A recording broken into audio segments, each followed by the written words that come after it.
आज देखते हैं ह्यूमन रिसोर्स मैनेजमेंट के डेफिनेशन, नेचर, स्कोप, इम्पोर्टेंस और ऑब्जेक्टिव्स को। तो चलो स्टार्ट करते हैं। 5 एम्स होते हैं मैनेजमेंट के, यानी किसी भी ऑर्गेनाइजेशन को सक्सेसफुली रन करने के लिए 5 इंपॉर्टेंट चीज़ें होती हैं, जो कि है मटेरियल्स, यानी कि वो रॉ मटेरियल्स जिनको यूज़ करके हम एक फिनिश्ड प्रोडक्ट बनाएंगे, राइट। नेक्स्ट हो गया मशीन्स, यानी वो इक्विपमेंट्स जिनको यूज़ करेंगे हम प्रोडक्ट बनाने के लिए।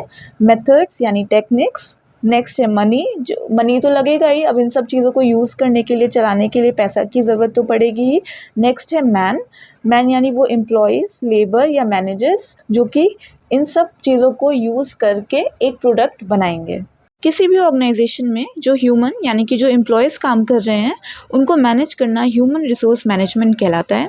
ह्यूमन रिसोर्स मैनेजमेंट एक मैनेजमेंट फंक्शन है जो कि डील करता है रिक्रूटमेंट, यानी कि सही एम्प्लॉय को, राइट एम्प्लॉय को फाइंड करके उसको रिक्रूट करना, हायर करना, सेलेक्ट करना, ट्रेन करना और डेवलप करना एक ऑर्गेनाइजेशन में।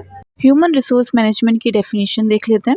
Human resource management is organizing मतलब आयोजित करना, कोऑर्डिनेटिंग मतलब ये इंश्योर करना कि सारे जो एम्प्लॉयज़ हैं वो आपस में मिलजुल के काम कर रहे हैं, कहीं कोई कॉन्फ्लिक्ट तो नहीं हो रहा है, और मैनेज करना एम्प्लॉयज़ को ऑर्गेनाइजेशन के टू एकम्प्लिश इट्स मिशन, यानी कुछ गोल्स होते हैं ना ऑर्गेनाइजेशंस के, कुछ लक्ष्य होते हैं, उनको पूरा करने के लिए एम्प्लॉयज़ को मैनेज करना।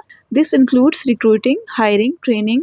अभी मैंने बताया था कि जो एम्प्लॉयज़ हैं, जो ह्यूमन कैपिटल है, उनको हायर करना, उनको ट्रेन करना, कंपनसेट यानी उनकी रेम्यूनरेशन प्रोवाइड करना, बेस सैलरी देना, उनको बोनस देना, मोटिवेट करना ही ह्यूमन रिसोर्स मैनेजमेंट के अंतर्गत आता है।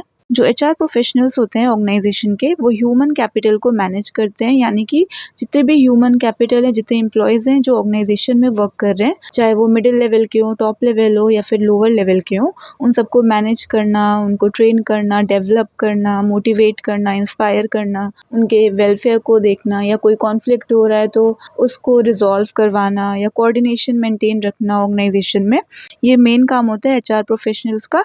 प्लस इसके साथ साथ एक और इम्पॉर्टेंट काम होता है, जितनी भी पॉलिसीज़ होते हैं और प्रोसेसेस होते हैं उनको भी इम्प्लीमेंट करते हैं, उस पर भी फोकस करते हैं एचआर प्रोफेशनल्स। चलो अब हम एचआरएम की कुछ नेचर देख लेते हैं। पहला है अ कंटिन्यूस एक्टिविटी। एचआरएम एक कंटिन्यूस एक्टिविटी है, जब तक हमारा ऑर्गेनाइजेशन रन करेगा तब तक एचआरएम भी चलता ही जाएगा साथ में, यानी ह्यूमन को, एम्प्लॉयज़ को मैनेज करने की प्रोसेस को हम कभी भी बंद नहीं कर सकते अपनी मर्जी के हिसाब से, इसको कंटिन्यू रखना ही पड़ेगा।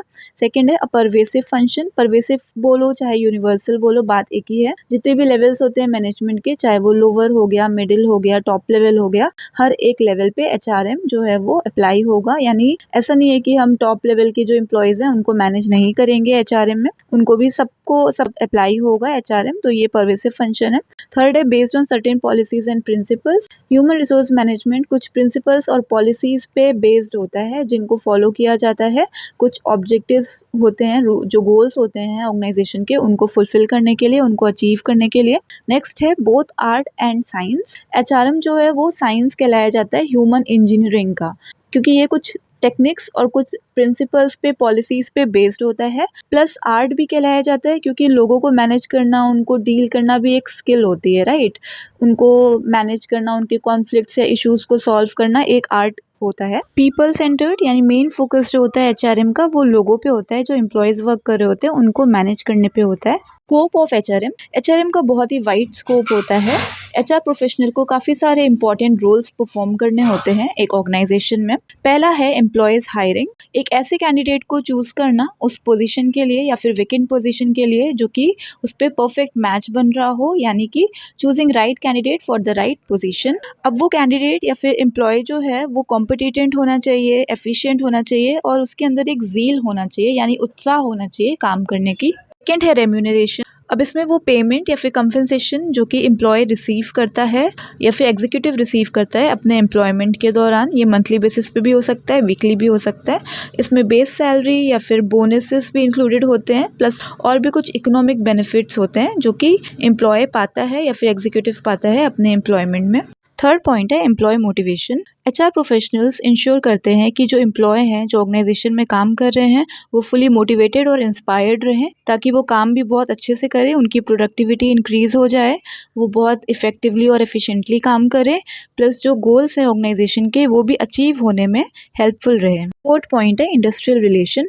अगर एम्प्लॉयज़ के रिलेशन ऑर्गेनाइजेशन के साथ अच्छे रहेंगे तो फिर वो अपना काम बहुत ही मन से और बहुत लगन से करेंगे, राइट? वो बहुत हार्ड वर्क करेंगे और बहुत इफ़ेक्टिवली काम करेंगे, पूरी कोशिश करेंगे कि गोल्स जो हैं ऑर्गेनाइजेशन के वो अचीव हो जाएँ।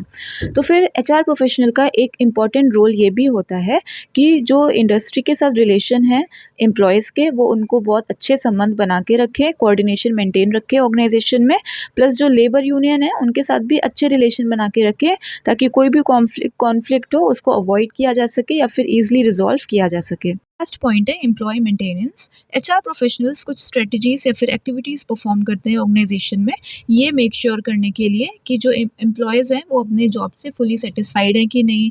उनकी वेल बींग के लिए भी एक्टिविटीज़ परफॉर्म की जाती है और एम्प्लॉयज़ की रिटेंशन के लिए भी अगर प्रॉपर अटेंशन दी जा रही है एम्प्लॉयज़ की सेफ्टी और वेलफेयर को, तो फिर वो बहुत ही अच्छे से काम करेंगे, प्लस वो फुली मोटिवेटेड रहेंगे अपने काम के प्रति, जिसकी वजह से कंपनी को वैल्यूएबल रिटर्न्स भी मिलेंगे, प्लस एम्प्लॉय की जो मोरल है और प्रोडक्टिविटी है वो भी इम्प्रूव होगी और उनकी जो इंजरीज़ है या फिर इलनेस है वो भी जितना हो सके उतना मिनिमाइज़ होगी, कम की जा सकेगी।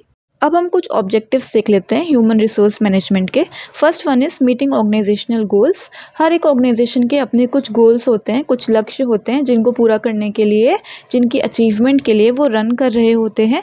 एचआरएम का मेन रोल होता है या मेन ऑब्जेक्टिव होता है कि वो ऑर्गेनाइजेशनल गोल्स को अचीव करना, जिसके लिए वो ह्यूमन कैपिटल को ट्रेन करते हैं, उनको डेवलप करते हैं, उनको मैनेज करते हैं, मोटिवेट करते हैं कि जो गोल्स हैं ऑर्गेनाइजेशन के वो पूरे किए जा सके। सेकेंड पॉइंट है efficient hiring and recruit. Right candidate को राइट पोजीशन के लिए हायर करना, उनको रिक्रूट करना ही एचआरएम का नेक्स्ट ऑब्जेक्टिव होता है। अगर हम एक पोजीशन के लिए अगर गलत कैंडिडेट चूज़ कर ले रहे हैं तो क्या हमारा जो वो कैंडिडेट है वो एफिशिएंटली काम कर पाएगा?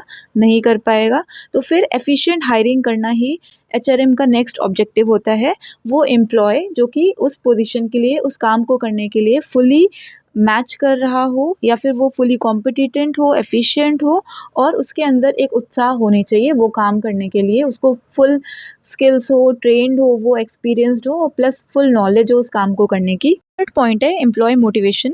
एम्प्लॉयज़ अगर फुली मोटिवेटेड रहेंगे अपने काम के प्रति तो उनकी प्रोडक्टिविटी बहुत इंक्रीज्ड रहेगी, वो काफ़ी एफिशिएंटली काम करेंगे, प्लस ऑर्गेनाइजेशन के जो गोल्स हैं वो भी अचीव होने में हेल्पफुल रहेगा, जो प्रोडक्ट्स की क्वालिटी है वो भी काफ़ी इम्प्रूव्ड रहेगी। तो एम्प्लॉय को मोटिवेट करना भी ऑब्जेक्टिव होता है एचआरएम का, जिसके लिए जो एचआरएम प्रोफेशनल्स होते हैं वो एम्प्लॉयज़ को काफ़ी रिवॉर्ड्स प्रोवाइड करवाते हैं, प्लस कंपनसेशन हो गया, उनके बोनस हो गए, ये सब चीज़ें भी देते हैं ताकि वो फुली मोटिवेटेड रहें। नेक्स्ट पॉइंट है इम्प्लीमेंटिंग बिजनेस पॉलिसीज़। बिजनेस के कुछ पॉलिसीज़ और प्रिंसिपल्स होते हैं जिनको इम्प्लीमेंट करना, अमल करना भी एक ऑब्जेक्टिव होता है एचआरएम प्रोफेशनल का। लास्ट पॉइंट है इन्हेंसिंग द वर्क सिस्टम।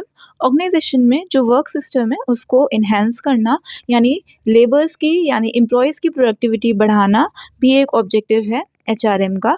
इसके लिए वो उनको काफ़ी ट्रेनिंग प्रोवाइड करते हैं, डेवलपमेंट उनकी देखते हैं, प्लस अगर एम्प्लॉयज़ थोड़ा सा भी डीमोटिवेट हो रहे हैं या फिर अपने काम से सेटिस्फाई नहीं हैं तो फिर उनको फुली मोटिवेट करते हैं, उनको रिवॉर्ड्स प्रोवाइड करते हैं, उनके साथ कन्वर्सेशन करते हैं ताकि वो और ज़्यादा इन्हेंस हो सके, उनकी प्रोडक्टिविटी, वर्क सिस्टम जो है वो इन्हेंस हो सके और अच्छा हो सके। Importance of HRM. First one is training and development. Employees को ट्रेनिंग प्रोवाइड करवाना ताकि वो बहुत ही इफेक्टिवली और एफिशिएंटली काम कर सके ऑर्गेनाइजेशन में, प्लस उनकी डेवलपमेंट देखना कि वो फुली तरीके से डेवलप हो पा रहे हैं कि नहीं हो पा रहे हैं, भी एक इंपॉर्टेंट टास्क है जो कि एक एचआर प्रोफेशनल प्ले करता है, परफॉर्म करता है। Second one is benefits analysis. जो भी बेनिफिट्स एम्प्लॉयज़ को प्रोवाइड किए जाएंगे, मान लीजिए अगर उन्होंने अपने टारगेट अचीव कर लिए हैं तो उनको कुछ बोनस दिया जाएगा, कुछ एलोवेंस या फिर उनको कुछ रिवॉर्ड्स दिए जाएंगे, ये सब बेसिकली उनको कंपनसेट किया जाएगा। ये सब चीज़ें भी देखना, इसकी एनालिसिस करना भी एक एचआरएम प्रोफेशनल का बहुत इंपॉर्टेंट टास्क होता है।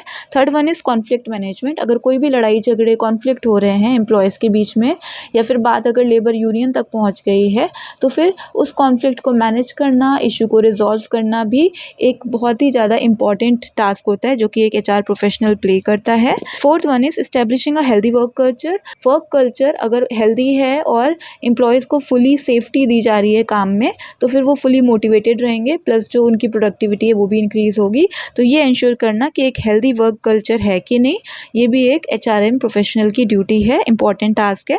Fifth one is strategy management. जो स्ट्रेटजी है, एक्टिविटीज़ हैं जो कि एम्प्लॉयज़ परफॉर्म करेंगे, उसको मैनेज करना भी एचआरएम प्रोफेशनल की बहुत ही इंपॉर्टेंट टास्क है। अगर आपको मेरी ये वीडियो थोड़ी सी भी इन्फॉर्मेटिव लगी है तो प्लीज़ इस वीडियो को लाइक करें, अपने फ्रेंड्स और फैमिली मेम्बर्स के साथ शेयर करें और मेरे इस चैनल को सब्सक्राइब कर दें, प्लस नोटिफिकेशन बेल आइकन को प्रेस कर लें ताकि मैं आगे कभी भी कोई भी वीडियो पोस्ट करूँगी तो आप तक नोटिफिकेशन आ जाएगा। Thank you, bye bye.